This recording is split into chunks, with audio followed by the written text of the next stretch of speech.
What a good evening, listeners, for another episode of what I would have liked to have called Scare and Tell. But no, you're listening to the radio program, The Slanted Hallway. But what a title! Scare and Tell. Perfect for what we do here on the show, but my producers always point out that we're also supposed to create stories that make you think. Like the one with the boy who had knives for toes. Now that was an interesting tale. Hold on, Mr. Narrator, before you proceed. This episode is brought to you by milk. Milk. If it can turn a pathetic baby cow into a big, strong bull, just imagine what it could do for a full-grown man. Milk. Buy it from a guy who will leave it at your doorstep once a week. Buy it in a carton from a grocery store. Drink it from your own cow's udder. You may own the cow, but we own all her milk. So drink the milk. Well, that's fun. Whatever we were selling there, that's what allows us to create art like last week's episode, A Very Haunted Violent Bikini Party on Monkey World Part 6.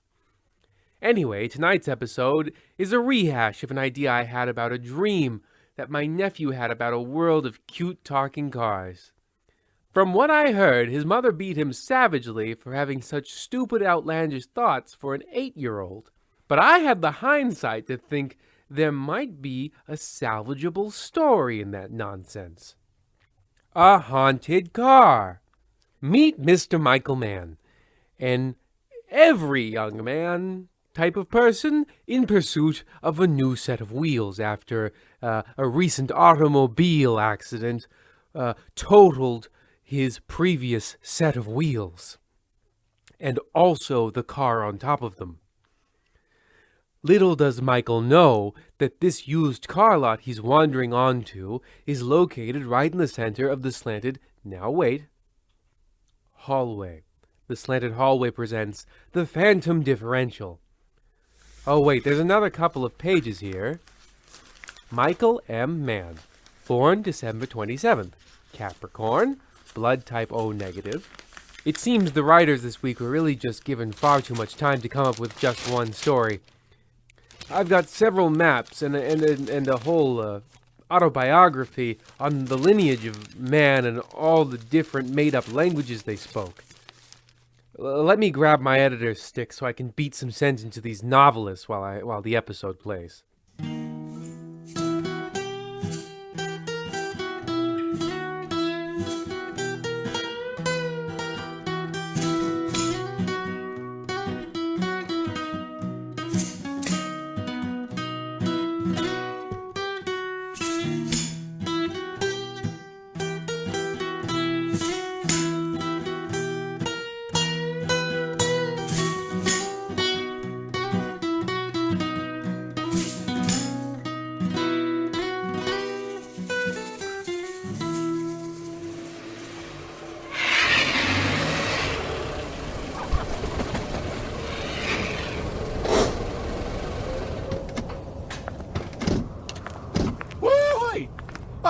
It's hotter than my mama's famous Tex-Mex enchiladas out here. I'm surprised one of these used cars in this here lot hasn't exploded from the desert sun. Hey, I'm gonna say I'm still not surprised that happened. I'm smart as hell. Come on, Mike, let's get you a used car. Scott, I don't know about this place now. It seems rather seedy. I mean, we just now witnessed a car explode. Maybe we would be better off if we were to check out another lot in town. I don't know what to tell you, Mikey. There's not a lot of other lots like this around the county, not to mention in your price range. Unless y'all got one of them hidden funds I don't know about. No, unfortunately, all the money I had was in the glove compartment in that old truck of mine.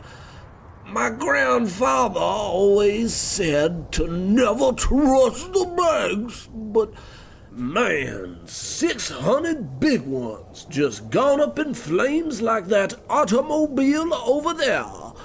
Off, Mikey. All of that on the account of your swerving off the road so as to not run over a jackrabbit. Well, now, first off, it was 6 jackrabbits, and second, they looked a lot bigger on the road, and I will not be responsible for ruining Easter again this year once more, now. In any case, Mike, your options for a new ride are slim at the moment. So let's take a gander at this here park, shall we? You are correct, I suppose. I guess. I need a new car pretty badly, especially if I'm ever going to impress that Nancy Tarrant. The cutest girl in all of Dead Native County High School. You must have really dinged your head in that wreck to think you'll find a car in this lot to impress her. And I wouldn't know. She is my sister, and I get violently jealous when other men vie for her attention. Oh, come to think of it, I'll get right down murderous just thinking about another man's hands all over my sweet sister's. Oh, Scott, look over there. A giant inflatable gorilla who needs a friend and likes selling cars. Boy, howdy. I've always wanted to be friends with an ape. Well, get over here, you son of a simian. Whoa, that was a close one. Scott hasn't been the same since that football game where he got his head caved in by that marching band. Go Desert Worms. Anyway, I better start looking at some of these car price stickers. This one seems all right, I suppose. And here I thought you were different from all the others. Pardon me, mister. When you drove in here with your friend with the concave forehead, I thought, here's a consumer that isn't going to take things on appearance. Here's a guy who knows what he wants and the right questions he needs to ask to get what he wants. I'm sorry, who are you? Now, that right there is the first right question you asked me today. Vince Prince, used car salesman. Oh, great. I was hoping I could run into one of you salespeople. Yeah, I was pretty keen on picking up a car from one of you guys here today. Can't do that, friend. Can I call you friend? Never mind, because I just did. But I can't sell you a car today, buddy. I'm sorry. And you should be, because I don't sell cars here. I don't sell vehicle. I don't sell motorcycles. I don't sell tricycles anymore. What I offer people here is lifestyles. You see that flaming hot rod over there that is actually flaming? That could be the next chapter in your new life. Do you follow? I think I do. Mike, that's another red flag for me as a salesman. I don't sell beautiful semi-used cars to lemming followers, okay? I only sell to men and women and some children who were born leaders. I ever tell you the time I sold a car to a baby Castro? No, but I don't think I told you my name. Michael, man, if I couldn't figure out your name by just looking at you, I would not be good at my job. And that's strike 3 for me. You can leave my lot now. Oh, well, now, hold up now. I'm willing to make a deal. I have money on me. Now, right there, Michael, there's that hidden potential I knew was inside you when you drove up with your mentally deficient friend. Welcome back to my lot. And good news, you never left. Right this way. Now, Michael, take a look at this. Golly, it's a beaut. No, it isn't, Michael. It's a car, and as we discussed, I'm not selling them. Maybe tomorrow, but probably not. Now, take a look at this one over here. I don't know what to tell you, Mr. Prince, but this car doesn't have wheels. Let's flip that around. Doesn't, does. What do you think of that? It definitely fits in your price range, and if you were smart enough, you would have figured out how to drive this off the lot before I even came over to you. Now take a look at this. Sir, that's a camel. Beautiful creatures. Can't put a price on nature. $250. Looks like I can. I'm not entirely sure if I can drive a camel to school. High school. I'm a high schooler. All right, wise guy. You got me figured out, huh? And that's why I love you, Michael. Vision of true intelligence and beauty. Now take a look at this. A 1952 Studebaker two-door sedan with the cup holders on the outside to catch rainwater. Inventive. Now tell me, what do you think is under this hood? An engine, perhaps? Michael, I could kiss you. Yes, it's got it all. Only driven once, and it was right into this lot. Only one issue with the back differential. What's the issue? Nothing. It's weird I even brought it up. Why would I even question the next big chapter in Michael Mann's life? Next stop, the gas station. Then after that, history. Colorado. Beautiful town. Sign right here, Michael. Whoa, now. Hold up there now, Vince. If the sticker price is right on this Studebaker, I'm gonna be flat broke for buying it. I'm not sure I can blow all my cash like that. Maybe there's a better option for something under 300. Michael, I thought we had something here, but apparently you want to throw all that away. Well, I'm leaving you, and I'm taking our children. Wait, what? That's what it feels like, Michael.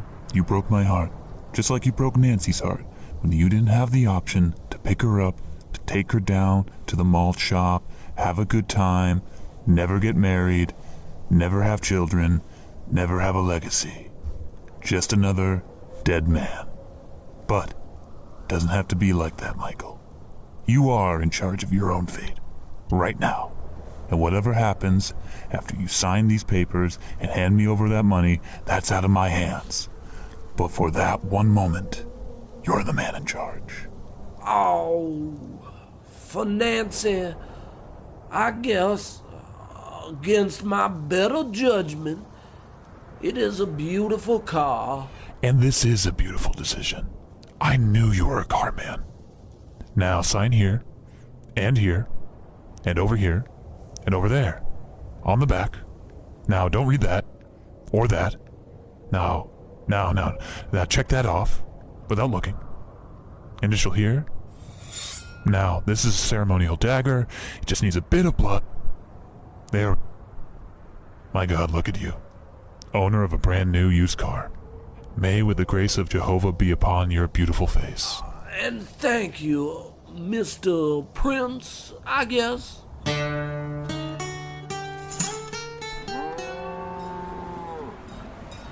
Come on, shoot.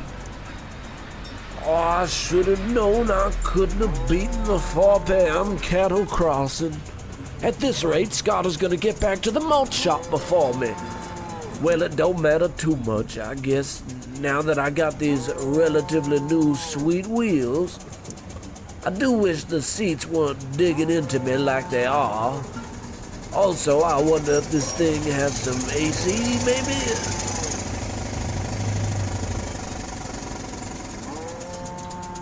Now, what was that?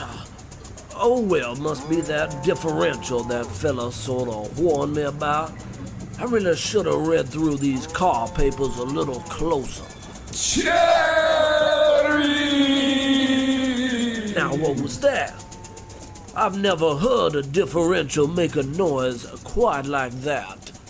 I was once alive. Now I'm less alive. It's all unfortunate. Oh my gosh! A ghost! Of a former United States president! Oh, which one? I'm Zachary Taylor, you putz. Oh my gosh! Zachary Taylor is haunting my car!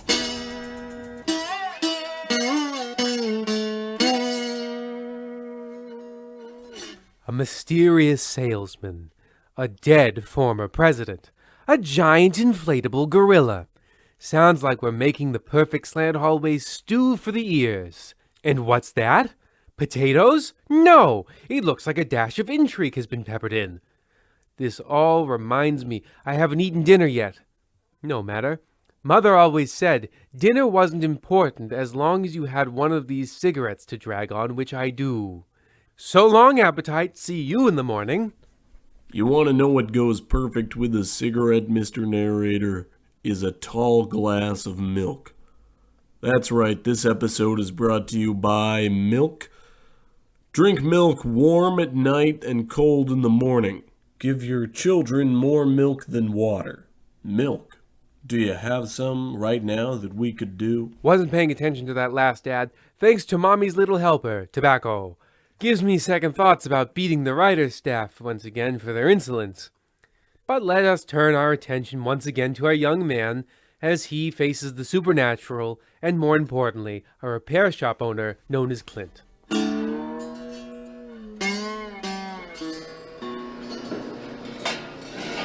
So your problem is the ghost in the differential right here.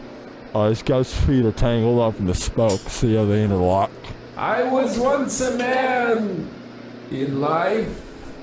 Now I'm not. Ghosts have feet? Oh yeah, most do. Except a couple of those Civil War and mermaid ghosts. Mermaid ghosts? Never mind. How are we gonna get Zachary Taylor out of my car, Clint? You call this a car? My presidential carriage had more horsepower and more horses. Yes, I do. Now shut it, Taylor. Oh, so I'm the jerk for asking questions. Fine. Boo! Okay, Mikey. What we got here is a standard Soldi alignment. I just need to burn some sage in the undercarriage and some of the spirits of air and earth from my Naganga to drag the shade of Zachary back to hell where he belongs. Now this is gonna take 2 to 3 weeks and cost something in the ballpark of $700 to $900. $700 to $900? I paid $325 for the dang thing. I can't believe it says nothing about dead former presidents in the car papers I signed. Let me see them papers. Oh yeah, right there. He got you. He checked off haunted car on the form. What? Are you serious? Yep. Where you were supposed to check off not haunted car is blank. Gotta learn to read these contracts better, son. Glenn, I don't know what I'm gonna do. I can't drive a haunted car around town. I'm better off riding a camel, in hindsight. I knew there was a reason that camel was so cheap. I'm going to set you straight, Mikey. I can't offer anything cheaper than that. And believe me, there's only 2 other repair shops that deal with the supernatural in this county, and they'll give you the same price I did. $700 to $900. To be honest, in your situation, I would either return the car or maybe live with the specter in the back until maybe they pass on to the other side. Maybe they just have to make right with a living relative to achieve some closure in the afterlife. Tell me, Mr. President, do you have any family members still alive in Texas? No, and thank you for finally including me in the conversation. Again. I died of bad milk! Oh, geez, he's gonna be in that car for a while there, Mikey.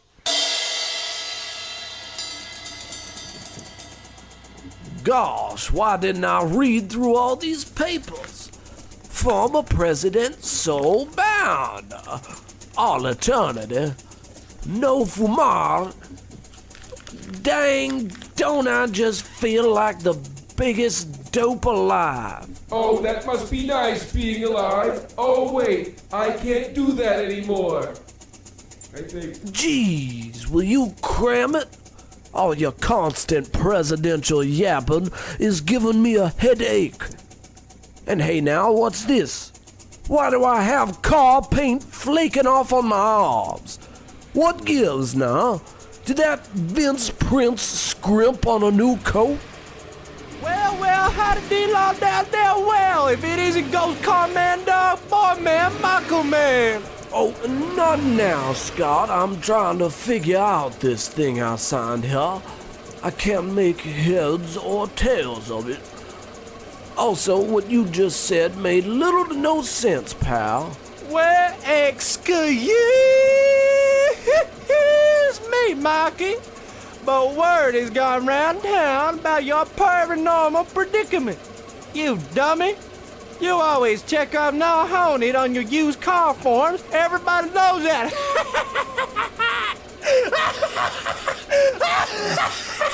Whoa, okay, wait. Oh, yeah. Laugh it up now, Scotty.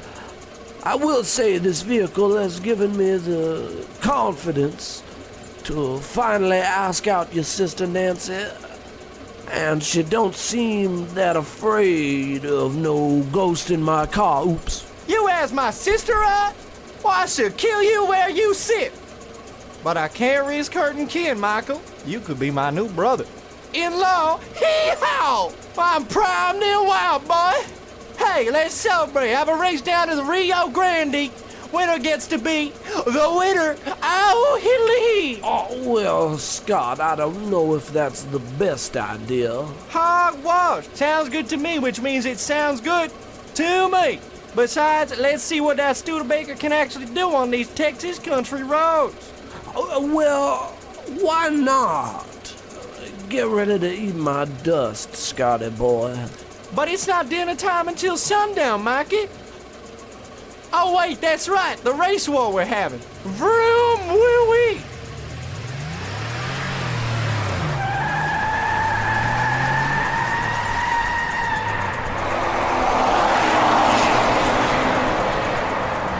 Eeny, meeny, my, oh my. This ride smoked his wheels. The Rio Grande is right over this.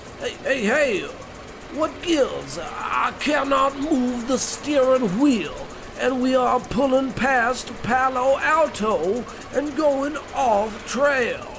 No, we're on the war trail now. Even in death, I must defeat Santana's troops. Protect the status quo!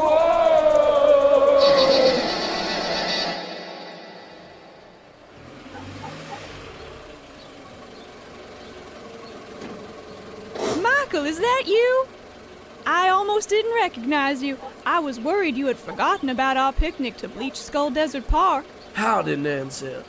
I'm terribly sorry about being so late. I got in a race with your brother and somehow ended up in Buena Vista trying to root out some Mexican soldiers from a war we won 100 years ago. It's okay, Michael. These things happen to most folks. Kind of. Here, let me get the door for you. How sweet of you, Michael, a real gentleman. Unlike all of the other hundreds of boys and that one senator I've dated in this town. Well, golly, Miss Nancy, it's absolutely nothing at all to a gentleman. Wait, which senator? Oh, Senator Johnson. Oh, a Democrat! Seriously, boo! What are they trying to do? Ruin the status quo?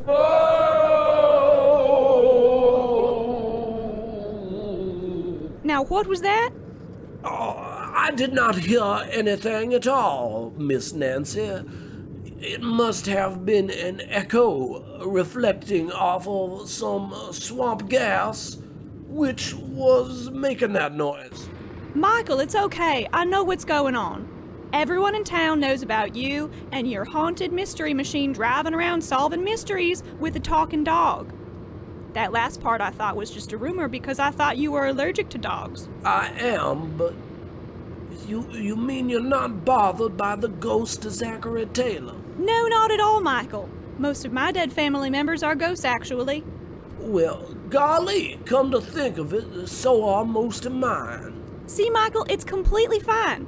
Now let's have ourselves a wonderful picnic together. All right, yeah, let's do it. What do you have in that old picnic basket, anyhow? Well, in that basket, I've got half of my half-brother Belial. But in this basket, I've made us up some meat sandwiches of the pork variety, some sliced cheese, half-eaten banana. Say, Nancy, I just got the strangest craving. There wouldn't happen to be any motor oil in there. What, you mean for the car? Yeah, I think I just feel a quart low. What? Anyway, I've got some crackers too, a 1957 Lafayette Rothschild, and last but not least, a bunch of cherries soaking in day-old milk. Ah, beware the cherries! No!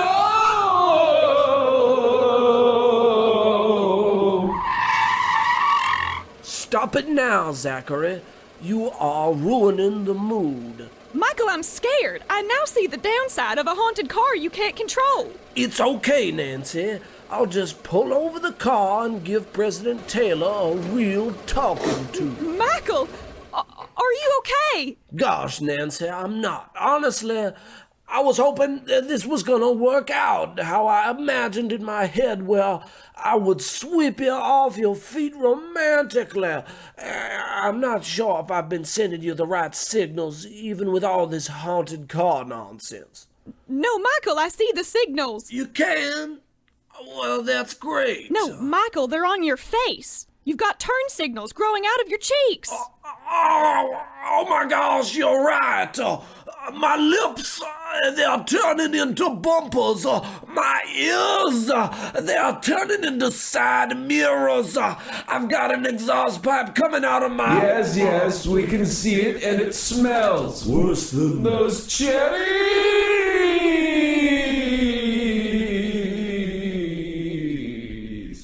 I'm out of here. I'll date a ghost car boy, but never a ghost car boy. I have standards. Ah! Wait, Nancy! Come back! Please come back! Gosh darn it, what is happening to me? You're turning into a car, you putz, and I'm still dead, so there's that. Oh yeah, ooh.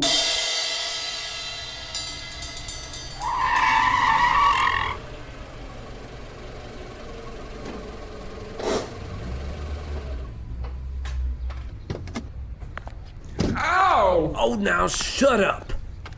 Vince Prince, you get out here right now. I've got some strong words for you and some strong fists, too. I mean, tire hands. Michael, please, use your inside-outside voice. Can I offer you some tea? I don't have any, but what if I did? That's changing your expectations. The only thing changing on me is my human body, pal. What did you do to me? Let's not throw around who's to blame for this, but if we had to, who's to say? Have a seat, Michael. Oh, never mind, you've partially transformed into a driver's seat. Good. Simply wonderful. Now, Michael, what can you tell me about supply and demand? Well, geez, I don't know. It's a theory that explains the interaction between the sellers of a resource and the buyers of that resource. The theory defines the relationship between the price of a given good or product and the willingness of people to either buy or sell it. Generally, as price increases, people are willing to supply more and demand less, and vice versa when the price falls. Oh, poor Michael. You're so innocently stupid. You know little to nothing about sales, it seems, especially about used car sales. My God, you're so stupid. I'm surprised you have the capacity to breathe without forgetting to. But you're exactly right, and that's why I love you. Thank you.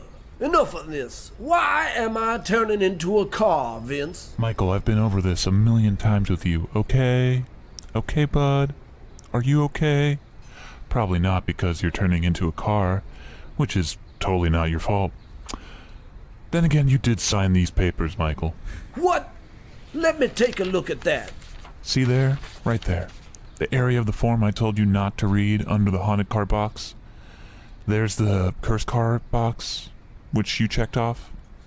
I told you not to read this form thinking you were a real leader, and you would read it anyway. But I was wrong. I was wrong, Michael. And that's on me. Oh, Michael. Oh, Michael. Now, can you stop saying my name over and over again? Oh, sorry, Mike. The truth is, I need a lot of used cars for this lot. Otherwise, I wouldn't be able to sell anybody a used car. And then I'd be out of a job. Supply and demand, get it? Maybe someday you will, sport. Now, real question for you, Mike, is how am I supposed to find new used cars? And the real answer is you don't. I do, but I don't. It's impossible. Nobody ever wants to sell you their used car after it gets old and broken down, because then it just becomes a new home. That's why I write a cursed car clause in all my car sales papers. I might run out of customers, but I'll never run out of used cars to sell. Supply and demand. Get it now, Mike? I suppose you won't, since you're just a used car now. It's like I said before. I knew you were a car man. I do declare no! Mike, please stop honking. You'll scare my camel away. Another one trapped for all eternity. Until the rust eats away at his undercarriage, eh, Vince? That's right, Zachary. And that's another good deed you've done. 88 more and you can go back to being a dog again. Oh, yippee! Hush, puppy. I think we have another prospective customer coming by the lot right now. Oh, hey! I knew this was the right place. My gorilla friend is still here waving at me. I say, mister, did you happen to see my buddy brother-in-law, Mr. Michael Mann Carboy? I thought I saw his Studebaker jetting through town toward this lot. Michael. I've never heard of a name such as this in my entire life. Now what's that say about me, Scott? A riddle. I'm way too wild as hell to figure out this one, but I'll give it a shout. Oh, hey! There's Michael's haunted Studebaker over there. Oh, no that isn't. Yeah, it is, mister. Scott, you got me. That is Michael's Studebaker. You really are a sharp young man with a clearly undented forehead. Hi! Thank you kindly for the light. Anytime, Scott. You're a shining beacon of light in my dark life. Now, is there anything else I can help you with today? Well, shoot. I'm not gonna lie to myself here. I've been eyeing this little red Corvette with the human teeth for a grill for the last minute now. She sure is purty. He sure is. The 1953 Michael Morvet. Beautiful car, for which I have a deep personal connection to. I'm not sure if I could put a price on something this unique, but $245 seems about right. Wow-wee! A self-honking car? Well, sold, mister. Simply wonderful. Now, let me get the paperwork. Scott, really quick, do you have the ability to read? Now, is that the one with the words appearing in your head, or the one with the words on paper? Why'd I even ask? Perfect. Oh, here, hold this ceremonial dagger. I'll be right back.